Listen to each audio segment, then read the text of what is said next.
that this guy's gonna piss off. Hello. Fuck off. How are we? Good? Hi, girls. Where's Mummy? Go and get Uncle Sash a drink. And or me. And then you can go upstairs and play. I was at the shop the other day, was it? Get Nobbed a drink and then she can go play? Yeah, I'm seeing it now, yeah. Valuable life lessons being taught right now. If she went to school, she would have also learned that Uncle Sasha having both of his ears pierced is a bit... But we don't judge people by that. Again, they wouldn't know because they didn't go to school. She's actually really soft-hearted, Bunny. She just puts on her front, doesn't she? I don't know why. Because she thinks she's a big girl now, having those eyelashes. Why is this guy so white? He looks like a bottle of milk. He just looks white. It's ironic that he's got two nieces called Bugs and Bunny while looking like that. My mum is anti taking them out of school. She does not agree with it, but obviously I'm the parent and what I say goes. Finally, we have some normality in this video. That was needed, to be honest. You feel lonely when you're watching these videos. You feel like you're going insane because you have no one to look at for validation. But now I do. I have the mum, so that's good. Life is about learning the negative things. For children, it's important these days, I think, to learn certain skills you cannot give them at home. Thank you. What in school give them that I can't? Education. Literally. What can go get in the car? Common sense, maybe? Life lessons? I don't know. Friends? I can go on. Vapes? No, I'm joking. I believe taking them out of school because of your beliefs is right, but the timing is wrong. I believe they are too young to be taken out now. For Bunny, for example. She actually just needs to stop talking. She just can't be having debates with someone who's been in education. She can't. She won't win. Bunny's creative and she's got a good imagination. School would be perfect. No. that's School is a crazy. box. Yeah, thank you. Oh, Sasha, fuck off. Go and get your hair done or something. Fucking hell. We don't need him being like, yeah. Because now she feels like she's making a valid point. Ah! This day and age, you've got calculators. Best thing I done was leave school, and the thing I wish I'd done before was leave school earlier. At the time, it wasn't out of choice. I wish it was out of choice.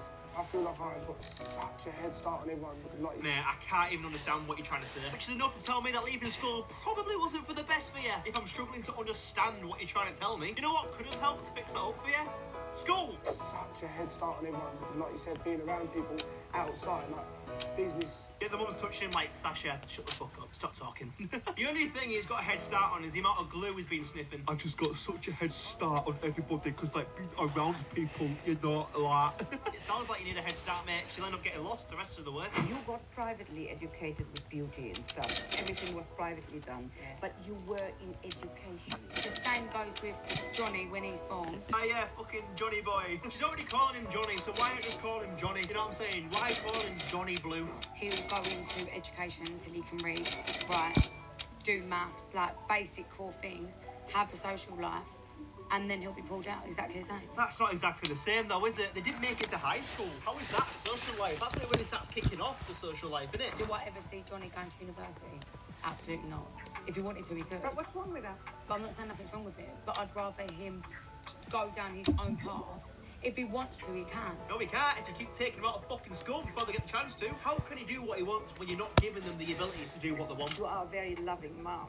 You always put your children first. No, she doesn't. That's a lie, though. She clearly doesn't know. She puts her fucking lips and eyebrows first. She literally said it earlier. Trolls that have a lot to say. Stop scrolling through social media and having something to say about a woman that's pregnant, that's got 2 children. Not sure how going on Truly with over 10 million subscribers is helping that for you, love. Leave me alone. I don't want you talking about me, so I'm just going to go on a YouTube channel where people will talk about me. That is just trying to better their life. It's just pathetic, really. Oh, do you fucking really? The woman who thinks she can make a sustainable living from being a human beasting. Alright, it's a very risky game she's playing. It's just going to get to the point where women will just wear full fucking masks just to change the way they look entirely. I recommend watching the movie Substance. That'll fuck you up. Let me know what you think. Do you think she's done the right thing? Do you think she can do that? She's already got the money? Or do you think she's just a silly girl like I think? If you want to see another Truly video reaction, just click here. Now I'm going to go and watch Space Jam. Me and my girlfriend get matching plastic surgery. God, look at the thumbnail. I thought they both stuck their head in an active beer. I've never understood plastic surgery. Like, surely when we saw what happened to Michael Jackson, that would have been enough for us all to realise, yeah, I'm going to stay away from that. It's fucking nose was melting. That's not even a joke, by the way. That's why he walks around with an umbrella. The sun would actually melt his nose. Ivy Bloom, that's the name that just kept popping up. I just kept seeing it. So I thought I'd watch the video as a little sample to see why you all wanted me to watch it. And I'll say within the first 5 seconds, I understood. Which is why I'm making this video. Now, for those who don't know who this creature is, you're not alone because I fucking don't either. So I thought I'd give it a little Google search. She shouldn't have a Wikipedia, but she is on Famous Birthdays, which is basically Wikipedia, just a bit mosh. So she's 24 years old, and can you guess where she's from? Yeah, the United States. I'm starting to think they're called in the United States because they've united all these people together who we would refer to as states in the UK. It's funny because on this site it says family life. She's based in the United States. Her mum birthday on a Tuesday. So for those who were curious, she was born on a Tuesday. Like, what kind of information is that? So what I've gathered from this site of shite is that she's an American who creates skits, which is just a horrible combination. I've been saying this a lot before I watch videos, but are you ready? Because I don't think I am. Here's how I keep my best friend safe. I have her wear a discreet harness that can be attached to my body so that she can't get snatched when we're out in public. You see, I do kind of have to stop it there just to evaluate the situation before she continues. First of all, I'm not one to judge someone by their appearance, I'm really not. But has anyone ever seen the film Spiderwick Chronicles? Yeah, she looks like that goblin thing. I have no idea why that's the first thing that comes to my head. I've not seen the film in about a decade. She does just look like some sort of mythical creature, doesn't she? I want man, but her friend is, you know, she's not a goblin pig, is she? Right, let's resume this safety protocol, even though I feel as though the only person she needs to be protected from is her. Instead, she's put harness to her. So Evelyn really only wears a harness when we're traveling through statistically dangerous locations. To be fair, any location with you in it would feel dangerous. One of them people, like, if you drive through a neighbourhood that you've never been to before, and like, you just want to get a feel for it to see whether or not it's a shithole, and if she's the first person that anyone sees, it's an immediate, yeah, please get the fuck out of here. What is that? Most of the times, we just wear one of these around our neck. It's a collar that sets off an alarm and vibrates if we get more than 10 feet apart from each other. Is that an electric golf club? She's so generous to give to your best friend. Like, is your friend retarded? Like, can't she just tell you to fuck off? I just don't know who's coming off worse in this skit, the goblin or the woman that's agreed to be a part of it. Like, I just don't understand. If anyone came up to me and said, Do you want to be a part of this skit where you basically look like an incompetent sack of shit and you're essentially my bitch? well, let me think about that. Absolutely fucking not. No amount of money could even make me think about doing that with this fucking psycho. I keep an air tag inside one of her shoes, as well as a paper with emergency contact information, in case something happens. Whenever we're walking by men, I always make sure to put a hoodie around her waist. Yeah, just assume all men look at women's asses. I'm going to be honest, I feel as though those men who look at women's asses with the mates and are always just like, whoa, look at her ass, oh, fuck that. I think they just do it to look cool around the mates and prove that they're not gay. Because look, boys, I look at women's asses, I love women. Alright, it's them blokes who are just unhappy in the marriage. Like, the misses just don't look the same as when they first met, because now they've had 3 kids. And kids tend to take a lot of features out of women. I'm not judging, it just does. So what they do is they realise they're trapped in this marriage. So when they see a nice ass in public, they come in their pants like they've never seen an ass before. I have been in them situations many times though. You know, when a girl, well, woman, I'm gonna say woman because when I say girl it sounds like I'm talking about a child, so I'm gonna go with woman. So this woman was wearing them gym spandex at the gym, you know which ones I'm talking about. I was training legs, but so was she, so it did just look like I was following her around the gym.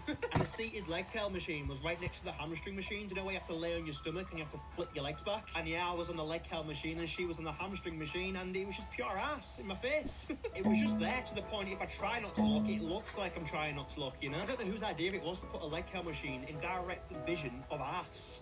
I don't like her using public restrooms because they're dangerous and extremely unsanitary. So I always have her use a pop-up pod, which allows me to be vigilant of our surroundings while she does her thing. A fucking pop-up pod. This has to be an ad, surely. I mean, who else is going to advertise what is essentially a tent to take a shit in? What if she's busting for a shit in the middle of Mackey's or something? What do you do then? Just whip out the fucking pop-up pod in the middle of the restaurant and she just lets her ass rip? Like, can you imagine that? Ivy, I need a shit. Oh, yeah, no worries. Let me just, 1 second. Right. There you go.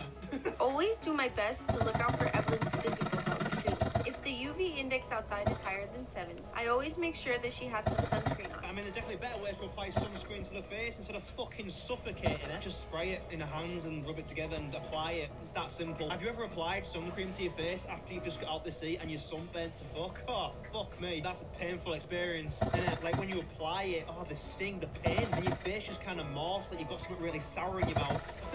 That reminds me, actually, here's another story. The worst sunburn I've ever had was in fucking Cornwall. Bear in mind, I've been to Africa, the Nevada desert. You'd think the hottest places on earth would give me the worst sunburn, wouldn't you? But no, I've been in fucking England. I think that's what annoyed me the most. It's because I was laying on my stomach in one of them fucking lalos you get. I did put sun cream on, but evidently not enough for 2 straight hours of pure sun rays just abusing my back. It was that bad I couldn't even sleep on it. But I didn't even know this. The worst was yet to come. Because when I got home, I was eating this Chinese. Then all of a sudden, my back just started to itch, like, relentlessly, like, all over my fucking back. This was like 2 to 3 days later after the sunburn. Have you ever had, like, an itch on your back that you can't reach and it's really irritating? Yeah, imagine that all over your back happening a million times and there's nothing you can fucking do about it. I eventually came to find out it was something called Hell's Itch, which is apparently really rare to get, and I was just one of the unlucky fuckers to get it. In Cornwall, it was horrible. I was walking around screaming, grabbing the carpet. I just wanted it to stop. Just didn't know that my dad was winding me up as well. You got to imagine, I was in the worst pain that I've ever had in my life, but it was just a fucking itch. Like, how do I explain that? But I'm telling you now, I would not wish that on my worst enemy. It was horrible. I had to put wet towels on my back to try and relieve the itch. That didn't help. I tried to get a shower. That just made it 10 times worse. Eventually, I just took like a couple of Benadryl to knock me out, and it worked in the end, but